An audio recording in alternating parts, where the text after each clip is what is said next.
Hello, you beautiful nerds. Welcome to the Drunk Banthas podcast, where we talk about sci-fi, fantasy, horror, and all of the popular art that we love. Also, we do it drunk. I'm joined as always by my brother Bill. How you doing?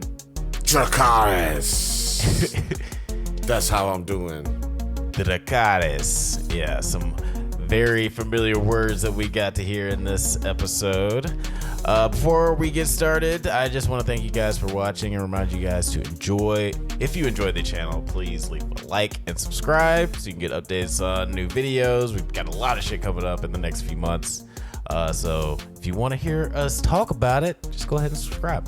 Talk about it. But today, we are talking about the new HBO original series, House of the Dragon, prequel series to the hit show Game of Thrones. It takes place almost 200 years before the events of that series. But today we're talking about the new one.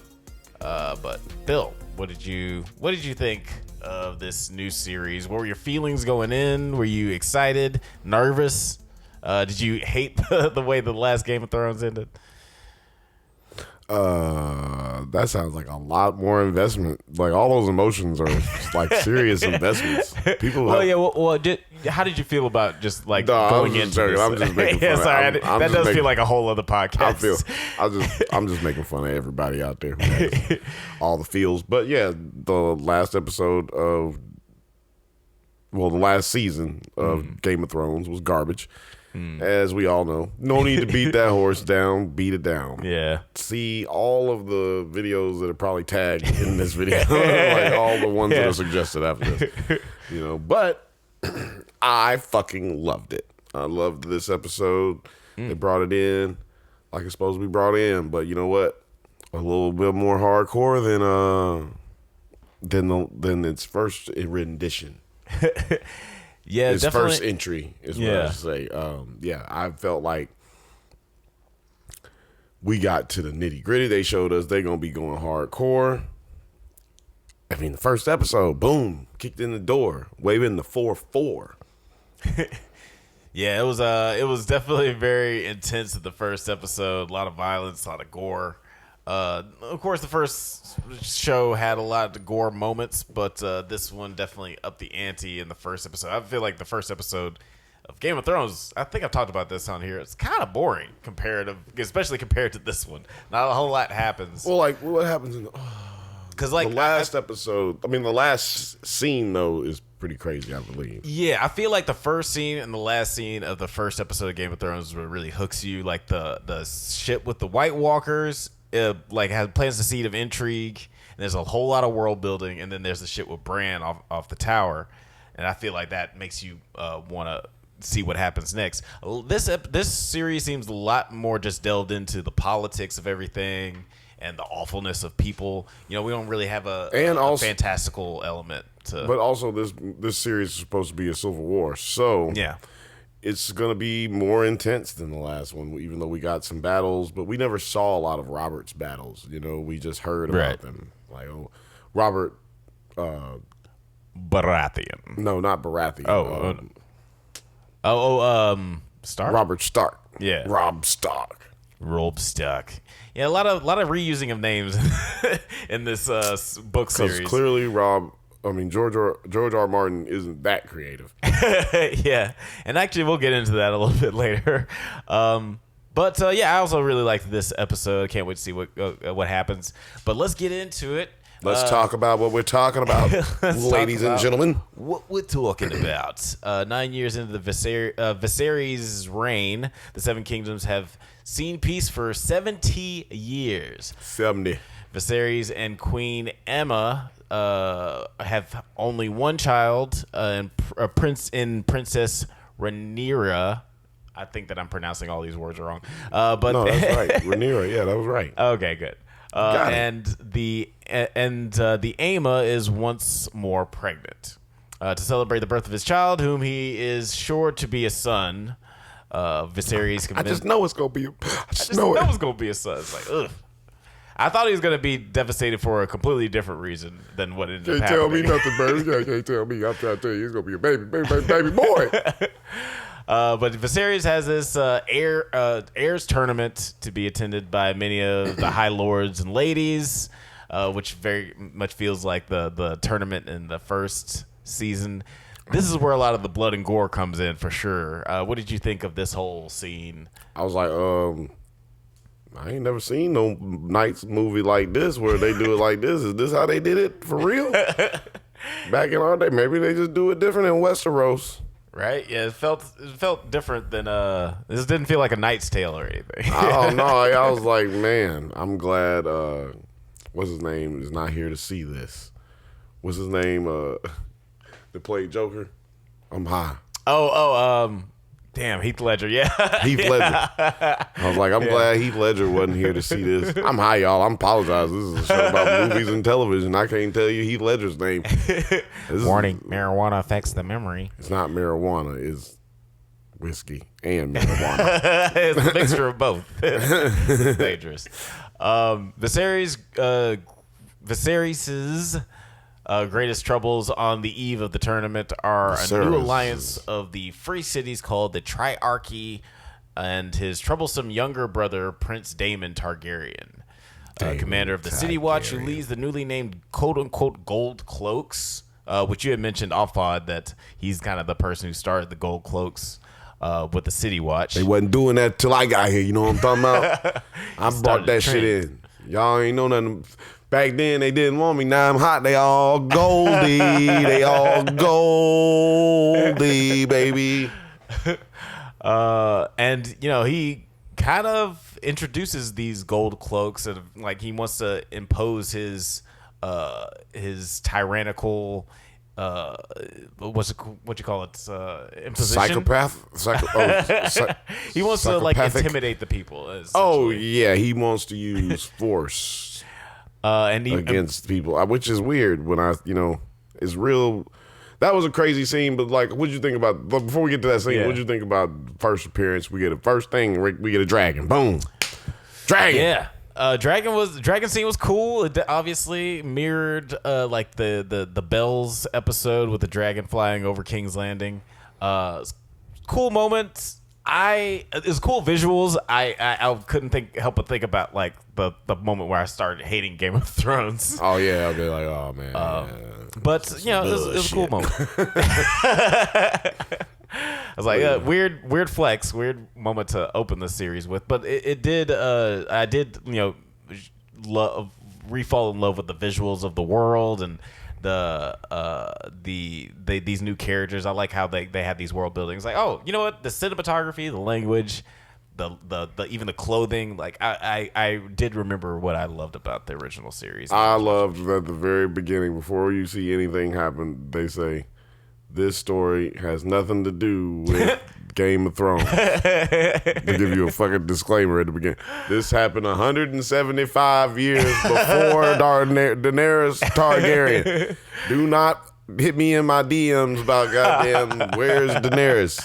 Yeah. I told you it was a goddamn prequel. Shit. Yeah. It has nothing to do with none of that shit. Fuck. Yeah, they all but said Daenerys Targaryen will not be featured. She will not be featured in this series. This whole series, okay? So don't be asking when she gonna pop up. Yeah, it's a weird moment to just like start the show with. It shows you that people are stupid. And we have to go ahead and let it be known, and then they let it emphasize on it. That was funny, but yeah, you know. So but yeah, keep it going. I'm sorry, I just had to say that. No, yeah, it was a funny moment. It's like this prequel is a prequel. Yeah, it was weird. But when word reaches the small council that the hand of the king insists that Daemon be removed from the command for his brutality. Because he goes through the cities chopping people's dicks off. We get a little shot. It was weird. It was weird when they chopped off like the dude's something. Balls?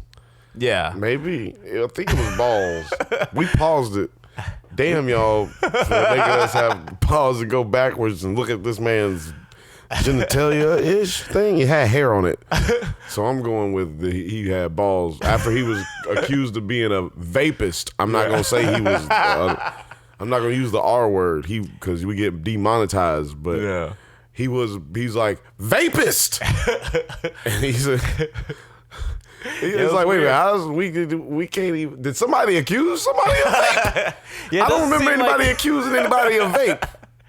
Yeah, it doesn't seem like there's any screening process for like these crimes. It's just like people are just going off, chopping off appendages. We get a nice little cinematic homage to the late great Joel Schumacher as we get a recreation of the the shot from Batman and Robin where they get this dude's ass jiggling. Oh yeah, right in the middle of the get camera. the Batman butt shot real quick because that's what we were all hoping for. And I thought they were going to put something in his butt because they called him a vapist, but then I just didn't know what was going on. I was like, okay, his butt's just jiggling. That's so they're stabbing him. Okay. Either his butthole is in a weird spot, or they're stabbing him in the balls or something. I don't know. Yeah, the Game of Thrones. This series decided to keep up the Spent 2 minutes on that. That was good. That was a good 2 minutes on balls. No, yeah, they. I'm talking about us. Well, no. Well, I think it's worth mentioning just because like Game of Thrones made a name for themselves with, I think it was a New York Times journalist who coined it as sexposition, where they have like these moments of interesting shit happening where that's like important to the plot, but they also slide in nudity and sex in there, so you have your cake and eat it too, essentially. And this is just like another one of those moments where you have like violence and sex and like exposition, I guess, happening all at the same time. Like his fucking balls got expositioned. yeah, fucking, I guess, and also flattened. I don't know what's going on with his balls. Excommunicated from his body by the word of the king. But yeah. That was a good way to, show you Damon's crazy. Yeah. So look, they say that you flip a coin when a Targaryen child is born. They flip a coin to whether he'll be good or be mad. Yeah, mad. And I guess he's fallen in the mad category. And yeah, they do a really good job of like showing how ambitious, impetuous, impulsive this character is. Can't wait to see what crazy shit he's gonna get into later. Did you Google? Did you have a thesaurus over there? The fuck was that? He was ambitious, impetuous, incredulous. He was also cantankerous and oblivious. And he smelled a little bit too. He's absolutely serendipitous. Serendipitous. But yeah, Califragilisticexpialidocious. Supercalifragilisticexpialidocious. What did I say? I don't know. Anyway, words. During the tournament that happens, we do get the complications in Viserys' wife's childbirth. That's what you want to call it. And that's what you call it. I'm trying my best. Murder. They committed murder. They killed that lady. Well, before that happened, yeah, like she starts having trouble with They killed that lady. That white lady wasn't bothering nobody. She was in there on the poppy. Oof. She trying to give this nigga a baby. 6 babies. Yes, you wasn't happy with the first baby. Now I got 5 dead babies. That's 6 babies. This is 7. She said this would be the 5th dead baby if this baby dies. 5 dead babies. Yeah, it was a terrible. I said baby a lot. I said babies a lot. baby. But they killed this lady. They murdered her. Now that made me think. Every time they said somebody died in childbirth, I'm like, did they bitch die in childbirth, or did they just cut that bitch open and dig inside of her body until she bled to death? Yeah, it was really terrible. Ain't enough milk of the poppy to make that go away. Yes, that's not. It's not gonna go away with your I'm messed up. Anesthesia. I gotta have a drink after this. Yeah, that was a really hard scene to watch. That actress, yeah, she was Emily Carey. Yeah, she was acting her ass off. But yeah, it was a rough scene because the actor she had to act her ass off because you know what, last day on set, right? Yeah, it's like this is going on my reel. I'm out this bitch. Unless we don't have some flashbacks or some shit. That was it for her. Yeah, it was extra sad because Viserys makes the decision to sacrifice his wife in order to save his son, who dies and who also ends up Spoiler dying. alert. I think that this is like an interesting turning point for him, like psychologically, because he puts all this. He puts literally all of his faith in his heir. He's like, let me basing it on this dream that he's had. Right. He's thinking, oh, I'm gonna have a baby. I had a dream about it's gonna be a boy, and wrong. And he literally sacrifices his wife for his heir, and that ends up not turning out well. And he I think that this is what makes him shift towards his daughter, who he's been ignoring his whole life, as a potential successor. Wicked smart. Wicked smart. Wicked sad. Yeah, man. It was smart for them to go that hard, though. Yeah, because I do think that you need, since this is going to be so focused on the politics of everything, you do need something to shake it up, where you get shocking moment, like the White Walkers or pushing Bran off the wall, or off the tower to get people engaged on what's going to happen next. And then that night, Daemon gives a whole speech to some more sex position. We get this scene in the whorehouse where Daemon, a.k.a. Doctor Who, is telling the Gold Cloaks, basically, feeling himself, talks about his dead nephew, naming him heir for a day. And then he's brought up to the Viserys afterwards. Right, but before that happened. Oh yeah, what happens there? Before that all happened, remember we had the oh shit, why'd I forget? We had the conversation at court.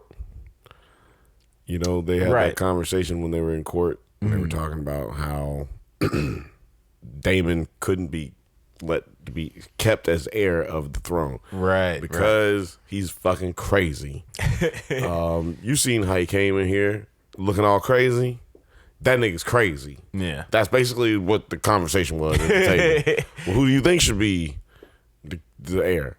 It's like, well, we was thinking maybe your daughter, or maybe maybe me. I don't know. Maybe me. I don't know. It's like, what you think? My wife. I don't know. My wife could be. Nah, nigga, you was just trying to root for Daemon. Now, hold up. Nigga, shut your ass down. Hey. Then the king was like, hey, goddamn it, this is my fucking family we talking about. Shit, y'all being real disrespectful in this motherfucker. And then he got up and he left. Yeah, it must be good to be a king. I wish I could just end all conversations like that. Hey, everybody in here, shut the fuck up. I'm sad. I'm going to bed. Yeah, it was. First of all, ain't nobody ain't gonna tell me my brother gonna kill me. That's fucking crazy. And then another thing, I'm hungry. Goddamn thing. I'm hungry and I'm sad. I need something to eat. It's weird that he does defend Daemon in that moment, and showing that he's a real true brother.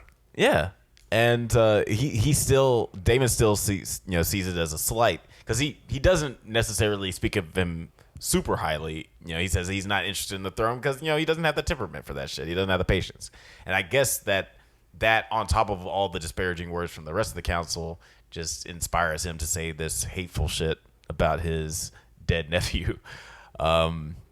Or he's a fucked up individual and he always felt that way and was really, he didn't want his nephew to be born.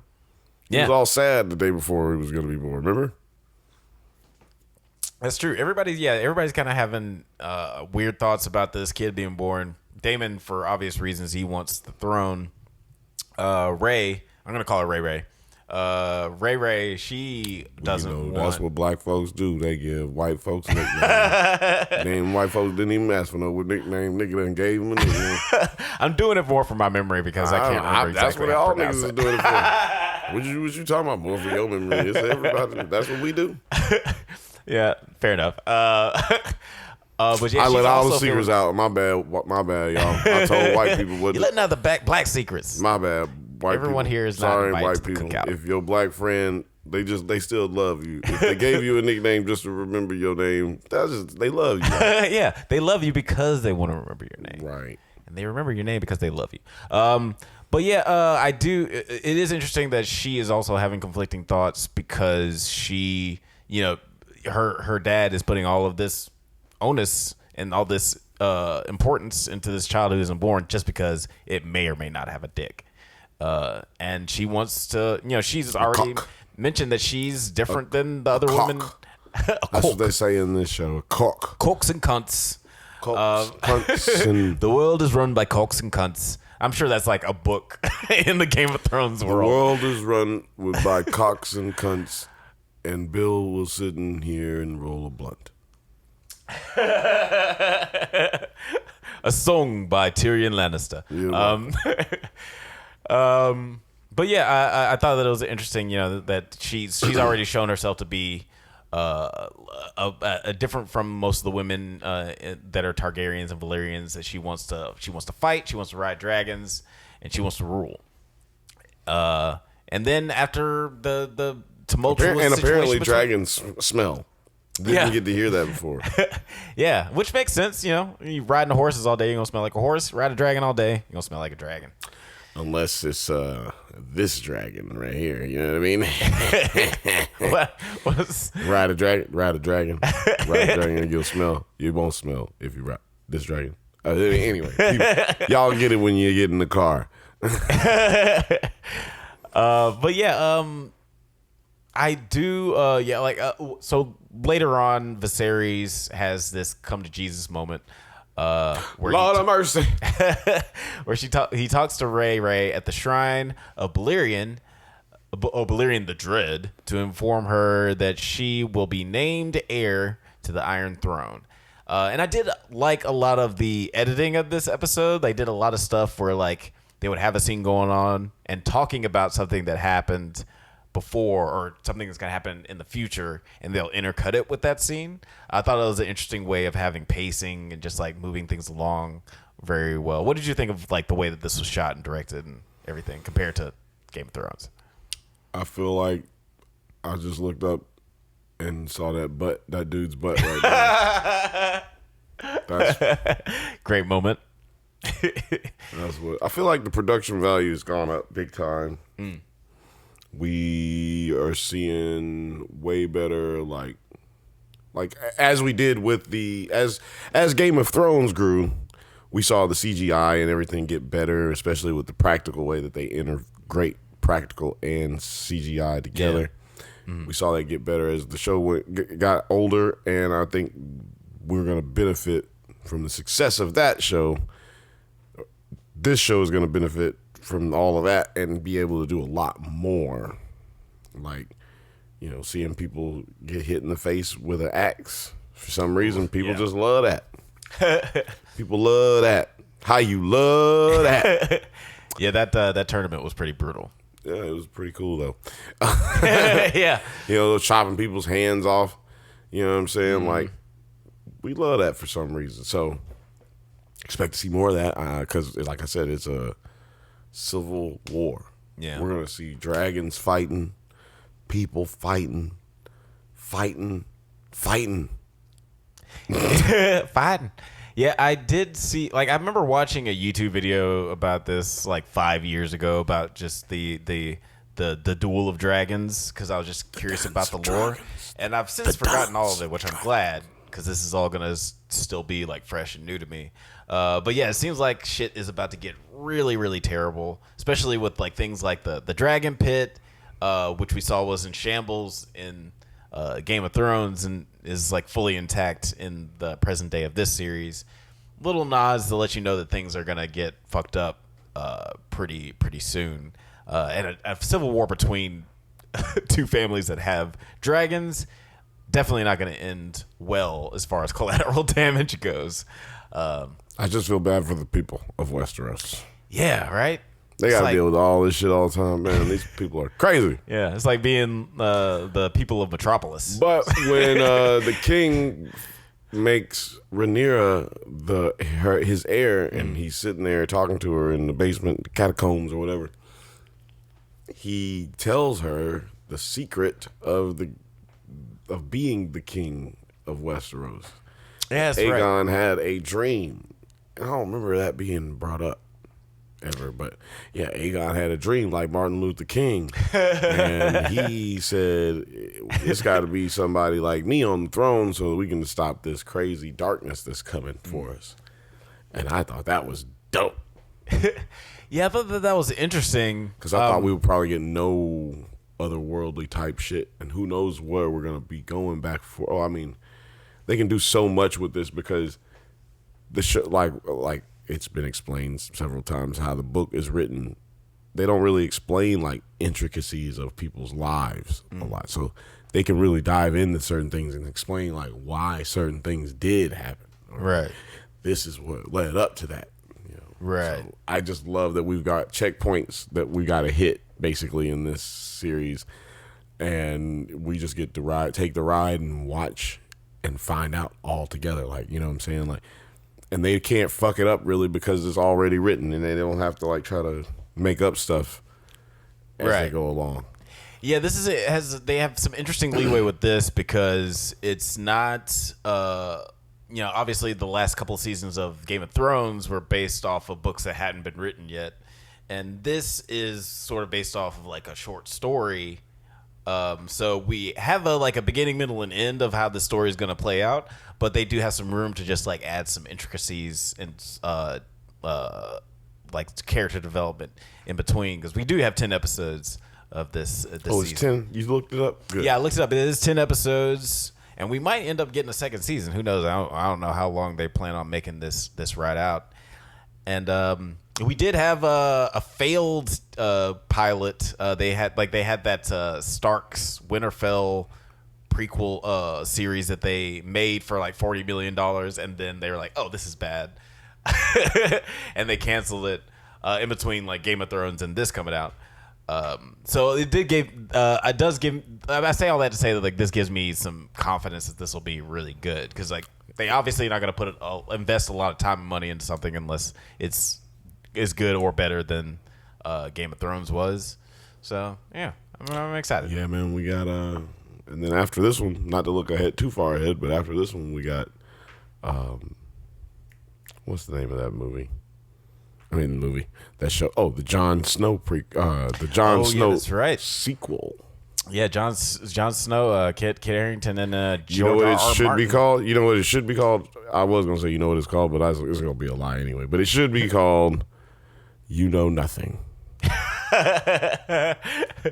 Jon Snow story. Oh man, that's gonna be on the first poster for sure. You Know Nothing, Jon Snow. Yeah, I of all the characters I would have liked to see after that show, Jon Snow would probably be on the lower list, or is not, at least not at the top. Who would you like to see afterwards? What's it called? Now I can't think of her name. His sister, Cersei, not Cersei. Yeah, the other girl, Arya. Yeah, Just Arya? like to see her doing some pirate adventures. That'd be cool. Yeah, maybe. But yeah, I'll be interested to see what Jon Snow does beyond the wall. That does give you more opportunities for all the mystical shit. So that's maybe, what I want to see. Maybe that'll be our mystical show, and this will be our like political Civil War show. Or maybe they'll tie it in somehow.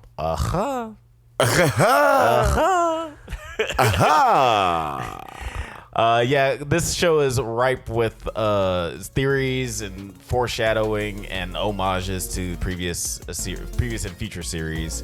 But guys, let us know what you think of the series. How does it hold up compared to the original Game of Thrones? Are you excited about new episodes to come? Are you excited about the John Harrington, the Kit Snow show that's coming out soon? Let us know in the comments. You know nothing, Alex.